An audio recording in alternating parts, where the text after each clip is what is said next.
Hey everybody, this is Comics on TV for the second week of November 2014. We're going to be reviewing Constantine, Gotham, and The Walking Dead. I'm Josh. I'm Mike. And let's start off with Constantine. Yeah, let's start off with Constantine. Constantine this week, we got all the pilot stuff out of the way. That's done now.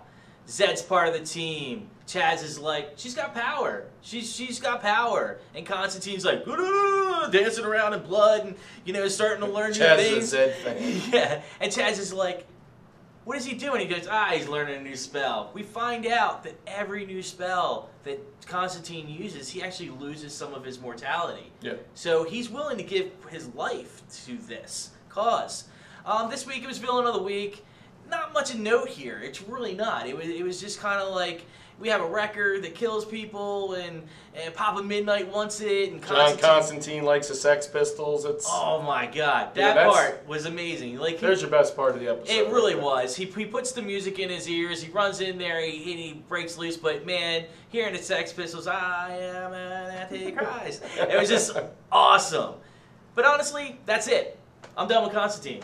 Yeah, we're done. Let's move on. Yeah, let's move on. Work harder, DC. Yeah, work harder. We're actually going to move straight into The Walking Dead. The Walking Dead. Which, I think we can dive a little deeper into. Yeah, we can definitely delve into The Walking Dead more because I'm not real crazy about the fact they're doing kind of what they did last season, but they're really separating the show per group.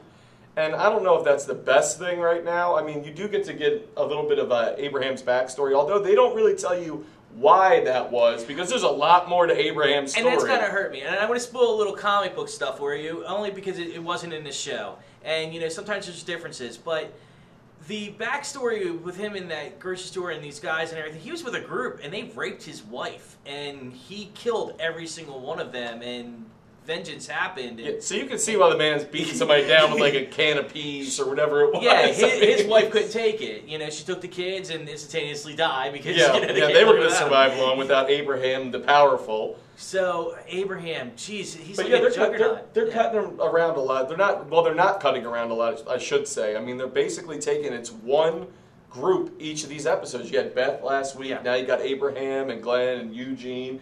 Oh, God, Eugene. Let's talk about Eugene, the coward with a mullet. Oh, my God. Who has a wandering eye, who just looks through books at things. He likes to watch the people do it, that's for sure. He's the watching dad. He's like, I'm not even going to lie to you. Oh, I was watching. Yeah, he doesn't that was me creepily staring over. He doesn't even play it off. He's like, yes, that Abraham's was like, I don't care. I like the zombie form. Yeah, it's a zombie apocalypse. I'm getting mine. I don't care who's watching. Bring the girl in nobody likes, too. Hopefully she'll die soon. Who knows? But yeah, so Eugene, that's carrying the burden. Yeah, big burden. Oh God, Eugene's basically in this episode. I mean, to give it to you, you're going to get spoilers from us anyway. We'll try to avoid that in the future as much as we can. But Eugene, man, you can tell life is getting to him because he ends up giving up the fact that he's not a scientist. The only smart thing he did was get the heck out of Dodge, basically, by lying to people. He's a con artist, basically. The internet ruined it. It actually put the clip out right after the episode because so many people were talking about it. AMC actually put the clip on YouTube. So it's not like we are spoiling it. It was actually spoiled way before this. And with the first round knockout, oh my God. Abraham. Don't say that you're smarter than Abraham. People handled him like Tyson and Spinks, man. He just came as a whap, whap, whap. And then hats off to the sound effect guy. Okay, when his head hit the street, oh my God, I thought he was dead. You're like, Abraham, holy God, man. It's fitting he has a biblical name because he just put down the vengeance of God on his face. I mean, that's pretty much what happened. It was pretty badass. Well, it was also cool with Eugene. The only thing he did was waste their water supply on the fire truck when he's killing walkers. By the way, apparently with a high-powered hose, you can kill walkers very easily, like it's like a carnival game. Well, walkers don't like them hose. Yeah. Ain't got time for no hose. Ain't got time. Gotta keep your pimp hand strong. Yeah, but so he wastes water and kills walkers, but yeah, that was pretty wasteful. Fun episode. If you watch The Talking Dead, you know that Carol and Daryl are going to be in next week's episode, so hopefully we will start moving the story forward where it's not these separate group stories, because it really did annoy me last season, and I don't want it to happen this season. Yeah, I mean, otherwise it wasn't a bad episode. I mean, it's just, I like the fact they delved into, the Abraham backstory. They could have done a lot more with that to make you understand. Maybe they will a little bit down the trough, but it's kind of like it was still a good episode. We'll put it that way. I mean, and definitely give it a watch. Rosita got to do some stuff. She got to be part of the library scene also. Yeah, she's like, hey, I like to watch you. She's like, and she goes over there. I'm like, she's a peeping Tom as well. All right, we're gonna talk about Gotham.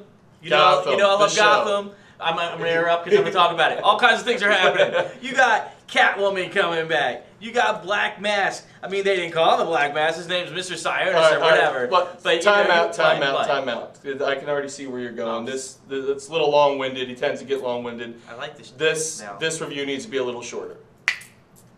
What? Much better. Look who we got with us. So, it's our buddy Jump Street. Jump Street. Yeah, I think this will be a lot shorter. Literally. Anyway, so Gotham this week. What did you think of it, bro? I thought it was awesome. All right, I really liked it.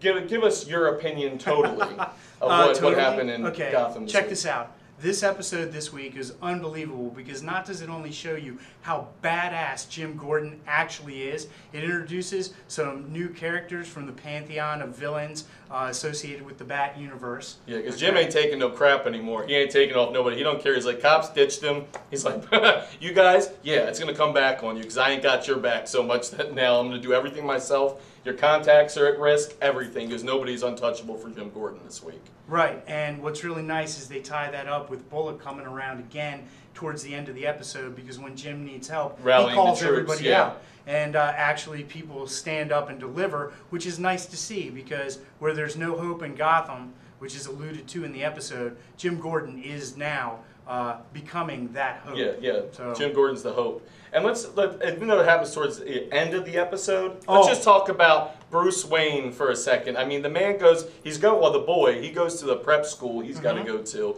And, he's got, who's there? Basically, what are they alluding to at this point of the guy that's in the school? Tommy Elliott? Exactly. Yeah. So, he gets in altercation with him and smacks him. I don't know when kids learn to just smack people, but that's like the ultimate insult for me. Smacking somebody in the face. I'd rather be punched or hit with a brick. Don't talk about slap. Slap me? That's just insulting. So he slaps a kid. Alfred's like, what happened to you? He's like, oh, I hope you threw him a beating, whatever else. He's like, no, because I suck. And then he's depressed. Alfred takes him to the kid's house. Gives him his dad's watch. Says, hey, your dad wants you to have this, basically. It's like, you got the power of your dad. So... knock, knock, knock. Hey, what are you doing here? Wham! Throws the beat down. Beat him down. And here's the funniest part. Bruce is like, Alfred, I actually enjoyed it. And Alfred looks him dead in the face and goes, of course you did. Because he deserved it.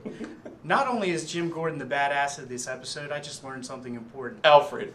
Way up there now. Yeah, more of a badass. The stock in Alfred has gone through the roof, man. Bruce, will you teach me how to fight? Hell yeah, I'll teach you how to fight. Yes. What do you want to do? He's just been pulling out shanks and stuff in the next episode, probably.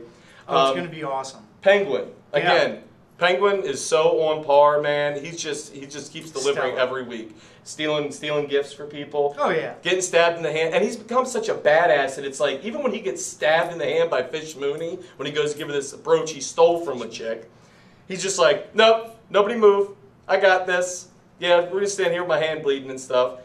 And he takes the brooch back, and then definitely. Fish Mooney's new dude ends up in Penguin's clutches, and that's pretty damn funny. He's like, oh yeah, I used to have your job, only I wasn't hanging upside down waiting to die. And when I was asked a question, I would know the answer. No kidding. And let's talk about Black Mask, man. Oh yeah. God, that was a pretty cool thing, Jim Gordon. Oh yeah. Jim Gordon ends up fighting in Black Mask's little office fight club thing, the way they introduced it through the episode, takes on 3 guys who all have a $1 million bounty to collect for killing Jim, and he basically wipes the floor with them, and Black Mask shows up, and Jim hands him the same passionate ass whipping that he gave to the other guys. The police force and, show up and have his back. Show up and actually have his back. And dude, when they were showing the one scene, to start the episode, we're doing this kind of backwards, the dude takes off basically like a paper cutter and slams the dude in the neck. Yeah. It's like, well, yeah, I think that's going to win. That's, it easily wins the fight right there. Just take that there. Paper cutter chopped up, sorry. To the neck. But yeah, Jim Gordon, man, just total badass. He's like, oh, you guys have choices. You don't need to do this. You don't need to try to give you a beat down. He's like, all right, $1 million, whoever kills this dude. He's like, shh. You know, Oh, insert man. whatever expletive you want right there. Yep, and proceeds again to just deliver that ass whip. But it was a solid Totally cool. episode, man. I I'm liked it a lot. I'm loving Gotham. I like know Harvey it's- Bullock making the turn here to kind of explain to Jim he's got to give a little to get a little, but also standing up for him. But yeah, he and realizes being what there. Jim's trying to Right. do, and it's really cool. And then you It's nice see watching basically him try. Barbara has enough of Jim, and Jim's like, "Oh, I'm finally on track. I've got things figured out now." And Good, it's like let her leave. Barbara's I hope like, she "Eh." dies. Like nobody cares about Barbara because you didn't really introduce the lesbian sex scenes that everybody really wanted to see. But she's gone now. She's probably gonna hook up with her ex-girlfriend. Bye, What Barbara. Reyes- whatever. yeah, but she already told Jim that she's on his side, so whatever happens out of that, But let's is hope. just going to Can be a man hope? Yeah, Can a but man it's gonna hope be that they delve into that anticlimactic. storyline? She's going to die. Let's face it. You've ruined the fantasy. It's okay, dude. I'm Alright. predicting the future. I'm the prognosticator on this team. Well, as always, make sure you put your comments at the bottom of this video, right underneath. Like us on Facebook. Go on our page. Tell us what you think there as well. Follow us on Twitter. At the Real Comic Wow. That's Exactly. my line. And subscribe to the YouTube channel because every time we put one of these things out, you'll be alerted in your inbox. You'll be able to watch it. Tell us what you think. If you like it, you don't like it, we still want to hear from you. Yep. So also go on ComicWow.com. Start your free profile. Share your pictures. Start a blog. Connect with friends. It's your social network. And we'll see you on ComicWow.com. See ya.